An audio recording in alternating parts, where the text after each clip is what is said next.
Hello guys, हमारे YouTube channel पर आपका स्वागत है। अगर आपने अभी तक चैनल को सब्सक्राइब नहीं किया है तो प्लीज़ चैनल को सब्सक्राइब करें, लाइक करें, कमेंट करें और अपने दोस्तों के साथ शेयर करें। अब तक प्रीति भी मारवा हाउस से अस्पताल के लिए निकल चुकी थी। उसने ओमकार को भी सनी के होश आने की खबर देकर गुलेरिया हाउस से हॉस्पिटल बुला लिया था। कुछ ही देर बाद वरुण रोहिणी से कहता है, अब तुम अपना चेहरा ठीक करो। सनी को बिल्कुल भी ऐसा नहीं लगना चाहिए कि हम में से कोई दुखी है। उसकी जिंदगी 5 साल पहले जैसी थी। हमें सब कुछ ऐसे ही चलने देना होगा। सबसे पहले हम सनी के पास चलते हैं, उसके बाद सभी रिश्तेदारों को खबर करनी होगी कि कोई भी उससे बीते हुए 5 सालों की बातें ना करे। जब रोहिणी और वरुण मारवा सनी के रूम में पहुंचते हैं तो अनिका और रोहित वहां पहले से ही मौजूद होते हैं। रोहित और अनिका दोनों चाचा और चाची जी को बिना एक शब्द बोले हाथ जोड़कर नमस्ते करते हैं। वरुण और रोहिणी भी अपनी गर्दन हिला देते हैं। सनी इस वक्त लेटा हुआ था। रोहिणी प्यार से अपने बेटे सनी के गालों को छूती है। जब सनी आंखें खोलता है तो अपने माता पिता को देखकर उठकर बैठ जाता है। कुछ देर सनी से बातें करने के बाद रोहिणी कहती है, हम जल्दी ही तुम्हें डिस्चार्ज करवाकर घर ले चलेंगे। सनी तुरंत जवाब देता है, नहीं, मैं आपके साथ नहीं आ रहा हूँ। और फिर मुस्कुराकर रोहित की तरफ देखते हुए कहता है, मैं अपने रोहित भैया के साथ ही जाऊंगा। सनी के होश में आने के बाद रोहिणी और वरुण के मन में रोहित और अनिका के लिए जितने भी गिले शिकवे थे वह सब दूर हो गए थे। वह दोनों मुस्कुराकर सनी की तरफ देखते हैं और कहते हैं, ठीक है, अगर तुम्हारे रोहित भैया तुम्हें साथ ले जाना चाहते हैं तो हमें कोई ऐतराज नहीं।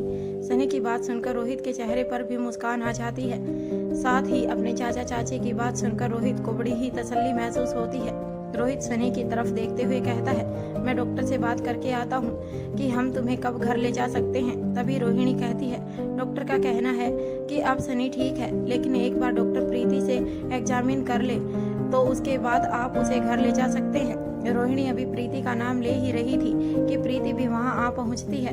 रोहित कहता है, जब तक प्रीति सनी को एग्जामिन करती है हमें बाहर चलना चाहिए। ऐसा कहकर अनिका और रोहित कमरे से बाहर चले जाते हैं। प्रीति को देखकर रोहिणी अपनी जगह से उठ खड़ी होती है और प्रीति के पास जाकर हाथ जोड़ते हुए कहती है, बेटा, तुम्हारा जितना शुक्रिया अदा करूं उतना कम है। तभी प्रीति रोहिणी के दोनों हाथों को अपने हाथों में पकड़ते हुए कहती है, आप मेरी माँ जैसी हैं, हाथ मत जोड़िए। और इस धन्यवाद की असली हकदार मैं नहीं हूँ, इस पर असली हक अनिका दीदी का है। अब सनी मेरी वजह से नहीं बल्कि उनके ज्ञान और काबिलियत की वजह से ठीक हो पाया है। प्रीति की बात सुनकर रोहिणी को भी इस बात का एहसास होता है कि उसने अनिका से ना तो माफी मांगी और ना ही उसका धन्यवाद किया। प्रीति ने जिस कौशल का प्रयोग करके सनी की जान बचाई थी वह उसे अनिका से ही मिला था। अभी रोहिणी यह सब सोच ही रही थी कि इतने में प्रीति आगे कहती है, आंटी जी, कोशिश कीजिएगा कि सनी के सामने ऐसी कोई बात ना कही जाए जिससे उसके नाजुक मन को चोट लगे। वह उसके लिए खतरनाक हो सकती है क्योंकि इसका सीधा असर उसके दिमाग पर पड़ेगा। रोहिणी अपने चेहरे पर खुशी लेकर हाँ में गर्दन हिला देती है। उसके बाद वह वरुण मारवा को बाहर चलने का इशारा करती है। वरुण सनी के कंधे पर हाथ रखता है और रोहिणी के साथ बाहर चला जाता है। जैसे ही वह दोनों बाहर जाते हैं, प्रीति को ओमकार रूम के अंदर आता हुआ दिखाई देता है। सनी के कमरे से बाहर जाकर रोहिणी अनिका से कहती है, अनिका, मैंने तुम दोनों के बारे में गुस्से में जो कुछ भी कहा था उसे दिल पर मत लेना। इनफैक्ट मैं अपने व्यवहार के लिए शर्मिंदा हूँ। हो सके तो मुझे माफ कर देना। अनिका बड़े ही प्यार से कहती है, चाचा जी, आपनों की बातों को बुरा नहीं माना जाता। वैसे भी आपने जो कुछ भी कहा वह तकलीफ और गुस्से में कहा। मुझे आपकी किसी भी बात का बिल्कुल भी बुरा नहीं लगा। वहाँ रूम के अंदर ओमकार सनी से हाथ मिलाते हुए कहता है, और कितने दिन तक इस बिस्तर पर आराम करने का प्लान बनाया है तुमने? सनी जवाब देता है, भाई, मुझे यहाँ से जल्दी से ले चलो। मुझे तो यह सोच सोच कर ही घबराहट हो रही है कि मेरा कितना सारा टाइम वेस्ट हो गया। तभी प्रीति कहती है, अपने छोटे से दिमाग पर इतना जोर मत डालो। अभी सिर्फ 5 साल याद नहीं है, कहीं ऐसा ना हो इतना जोर डालने से और 10 साल भूल जाओ। रिलैक्स। जब प्रीति ने ऐसा कहा तो ओमकार ने प्रीति के चेहरे को ध्यान से देखा और फिर बोला, तुम तो। वह इतना कहकर चुप हो गया। सनी की तरफ उंगली करते हुए उसकी बात को ओमकार ने पूरा किया। भाभी की बहन हो ना? सनी कहता है, हाँ। ओमकार कहता है, बिल्कुल सही पहचाना। सनी कहता है, यार, यह तो कितनी बदल गई है। ओमकार जवाब देता है, सिर्फ बदल नहीं गई है, इतनी बड़ी डॉक्टर हो गई है कि तेरा ऑपरेशन भी इसी ने किया है। सनी हैरानी से कहता है, सच?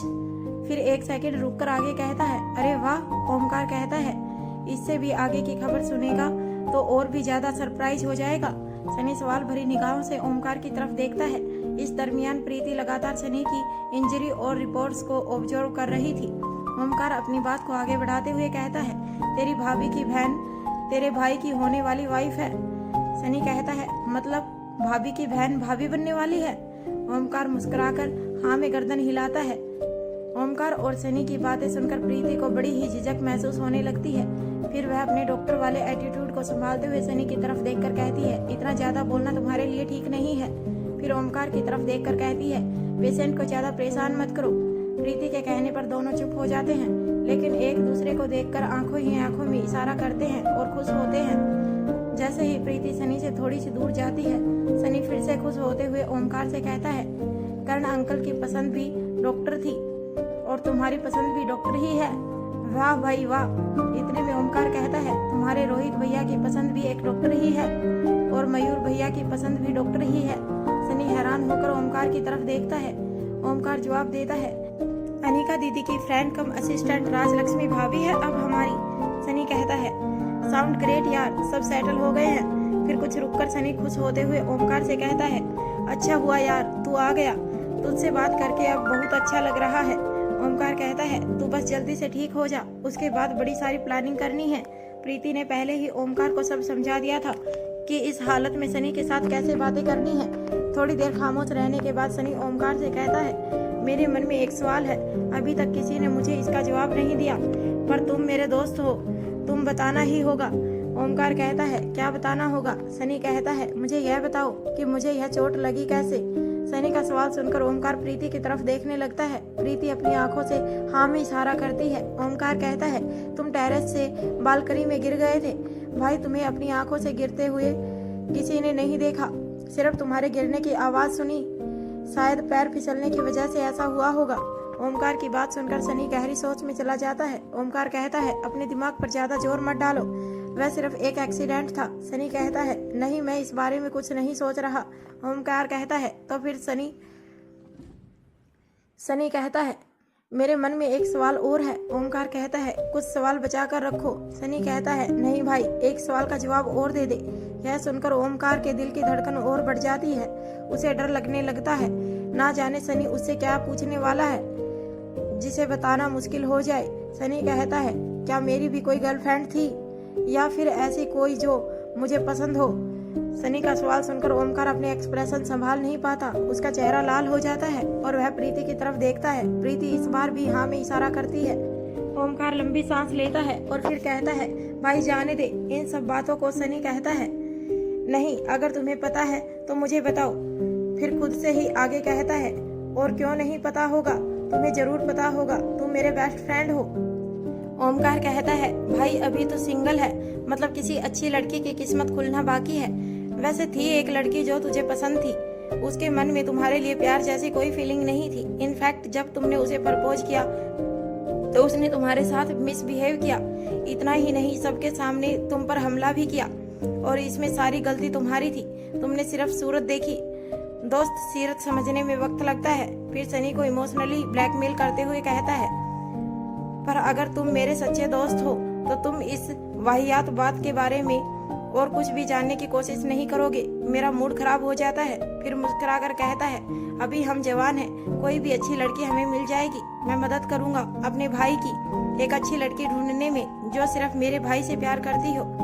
ओमकार ने फ्लो में यह बात सिर्फ सनी को समझाने के लिए कही थी, लेकिन तभी उसकी निगाह प्रीति पर जाती है। प्रीति उसे घूर कर देखती है जैसे वह कह रही हो, अच्छा कोई भी लड़की मिल जाएगी।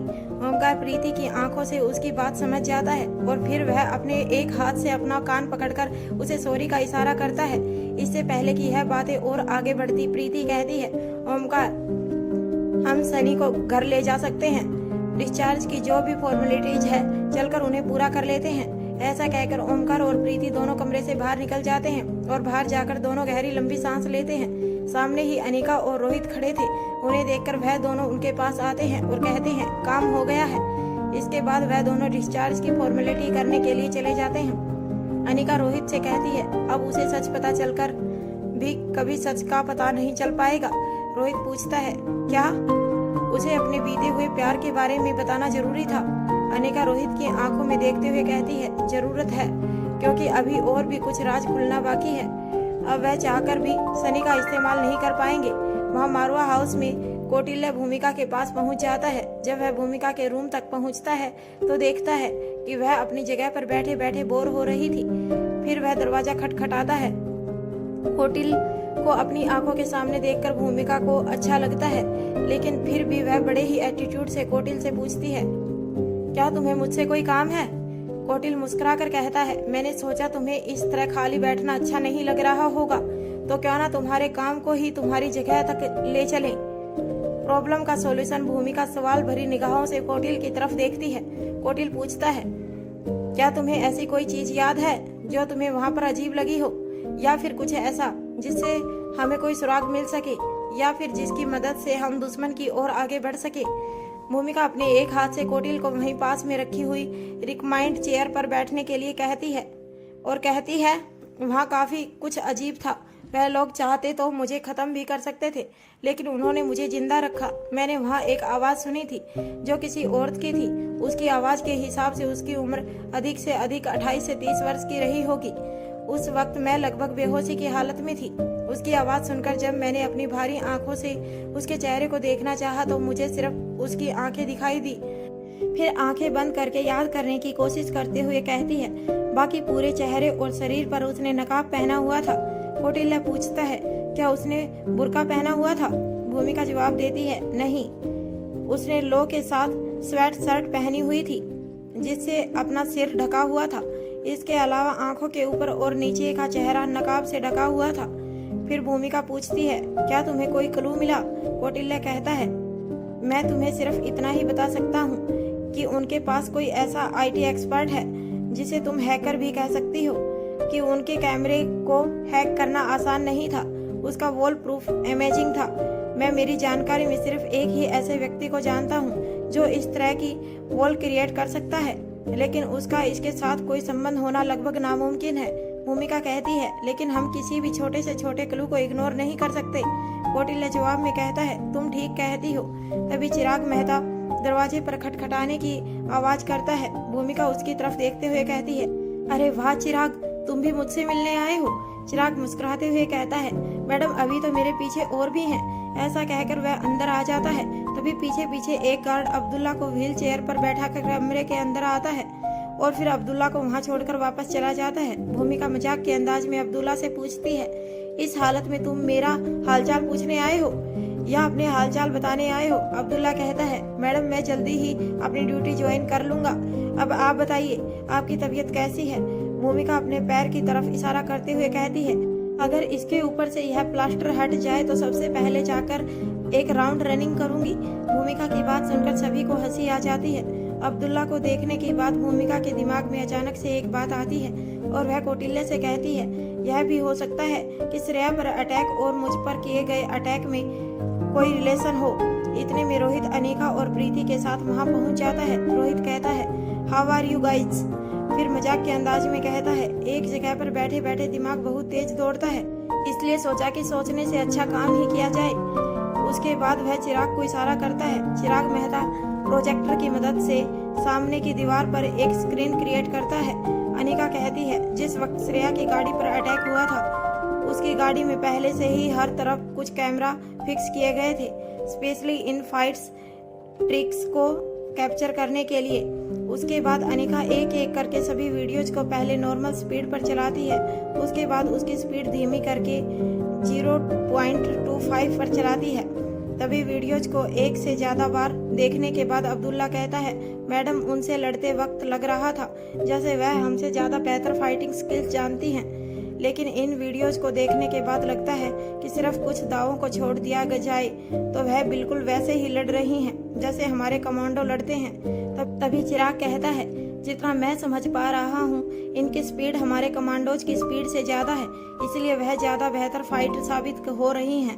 तभी भूमिका कहती है, सिर्फ स्पीड ही नहीं बल्कि देखने पर साफ पता चल रहा है कि उनका हर वार तेज होने के साथ साथ ज्यादा मजबूत भी है। हैरानी की बात है, मेल पुरुष कमांडो के किए गए वार उनके शरीर पर कुछ खास असर नहीं हो रहा है और उनका एक एक बार हमारे कमांडोज की मसल्स और बोन्स को तोड़ने का काम कर रहा है। अनिका कहती है, मैंने यह फाइटिंग इसीलिए रिकॉर्ड करवाई थी ताकि वह स्किल्स हम हमारे कमांडोज को सिखा सकें, क्योंकि मैं जानती हूँ कि उनके पास इससे भी बेहतर स्किल्स हैं। लेकिन इस रिकॉर्डिंग को देखने के बाद अब लग रहा है कि कुछ तो गड़बड़ जरूर है। तभी भूमिका कहती है, कहीं ऐसा तो नहीं कि इन्होंने भी कुछ खास कंज्यूम किया है। वह इतना कहकर चुप हो जाती है। तभी प्रीति कहती है, लेकिन समस्या यह है कि उनके ब्लड रिपोर्ट्स बिल्कुल नॉर्मल है। भूमिका कहती है, तो फिर बस मुझे एक बार ठीक हो जाने दो, उनमें से जो हमारे पास मौजूद है, बाकी का सच वह खुद बताएंगे। तभी रोहित कहता है, इससे पहले कि हमारे कमांडोज को दोबारा से उन लोगों का सामना करना पड़े, हमें कोई ना कोई हल निकालना होगा। इस समस्या के किसी मजबूत तोड़ के बिना हम अपने आदमियों को मौत के मुंह नहीं ढकेल सकते। तभी अनिका मुस्कुराते हुए कहती है, अभी यह चिंता का विषय नहीं रहा, क्योंकि इस प्रॉब्लम का सॉल्यूशन मैंने सोच लिया है। लेकिन इसके बावजूद हमें अपने आदमियों को लड़ने की नहीं बल्कि उनसे बचने की प्रैक्टिस ट्रेनिंग करवानी होगी। इसके बाद सभी बाहर आ जाते हैं। प्रीति अनिका से कहती है, मुझे लगता है कि सौम्या को आपसे कुछ जरूरी बात करनी है, वह आपसे मिलना चाहती है। यह बात सुनकर अनिका के चेहरे पर मुस्कान आ जाती है और वह कहती है, मैं कब से इसी का इंतजार कर रही हूँ। मेरा मतलब है, अगर वह भी अपनी जिंदगी में आगे बढ़े तो इससे अच्छी कोई बात नहीं हो सकती। अनिका सौम्या से मिलने के लिए सीक्रेट अंडरग्राउंड में चली जाती है। सौम्या बेचैन होकर इधर से उधर टहल रही थी। उसके मन में सिर्फ एक ही बात चल रही थी, अब इंजेक्ट करने के लिए सिर्फ 5 दिन बचे थे। जिंदा रहने के लिए यह बहुत जरूरी है। इस बारे में किसी को भी कुछ नहीं समझाया जा सकता। बस किसी भी तरह मुझे अपने छोटे प्यारे भाई विशु से मिलना ही होगा। अनिका को देखते ही सौम्या कहती है, मैं आपका ही इंतजार कर रही थी। अनिका कहती है, क्यों, क्या कहना चाहती थी? सौम्या अपनी नजरें झुकाकर कहती है, मैं इस तरह कब तक आप पर बोझ बनकर रहूं और यूं ही इन 4 दीवारों में बंद रहूंगी। अनिका सौम्या को समझाते हुए कहती है, सौम्या तुम्हें धैर्य से काम लेना होगा, अभी बाहर जाना तुम्हारी जान के लिए खतरनाक हो सकता है। फिर अनिका सौम्या के चेहरे को छूकर उसे ऊपर करते हुए कहती है, मेरी तरफ देखो, देखो मैं समझ सकती हूँ, इस तरह यहाँ रहना बिना किसी जुर्म के जेल काटने जैसा है। सौम्या के चेहरे पर उदासी छा जाती है और आंखों से आंसू टपकने लगते हैं। सौम्या की ऐसी हालत देखकर अनिका का दिल पसीज जाता है और वह कहती है, अच्छा बताओ तुम क्या चाहती हो? सौम्या कहती है, मैं यहाँ से बाहर निकलकर काम करना चाहती हूँ। वैसे भी अब मैं मनाली में नहीं हूँ, दिल्ली में हूँ। उन लोगों के लिए मैं मर चुकी हूँ, इसीलिए वह मुझे ढूंढने की कोशिश भी नहीं करेंगे। अनिका सौम्या के कंधे पर हाथ रखती है और कहती है, ठीक है तुम जा सकती हो, पर याद रखना तुम्हें तुम्हारे भाई के लिए अपना ध्यान रखना होगा। अगर तुम्हें किसी भी तरह का खतरा महसूस हो तो तुरंत मुझे इन्फॉर्म करना। सौम्या अपने आंसू पोंछ लेती है और उसके चेहरे पर मुस्कुराहट आ जाती है। तभी अनिका आगे कहती है, अनजान शहर में बिना किसी की मदद के काम ढूंढना इतना आसान नहीं होगा। क्या तुम हमारे दिल्ली के होटल इंटरनेशनल हेवन में काम करना चाहोगी? तुम्हारे रहने का इंतजाम भी वहीं क्वार्टर में कर दिया जाएगा, अगर तुम्हें कोई ऐतराज ना हो तो। सौम्या अपने दोनों हाथ जोड़ लेती है और घुटनों के बल बैठ जाती है। फिर आगे कहती है, मैं आपके एहसानों को जिंदगी भर नहीं भूलूंगी। कोई अपनों के लिए भी इतना नहीं करता जितना आपने मेरे लिए किया है। अनिका पूछती है, क्या तुम अपने भाई को भी साथ ले जाना चाहती हो?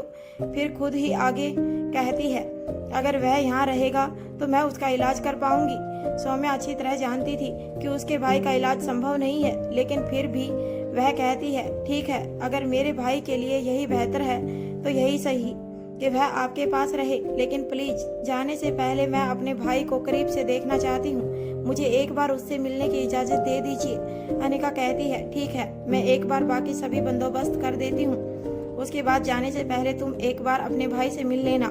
अनिका वापस रोहित के पास आने के बाद सौम्या के काम और रहने के बारे में सभी से बातें करती है। इसके बाद अंत में कहती है, हमें इस बात का पूरा ध्यान रखना होगा कि हमारा कोई ना कोई आदमी हर वक्त उस पर निगाह रखे। सुरक्षा की दृष्टि से यह बहुत जरूरी है।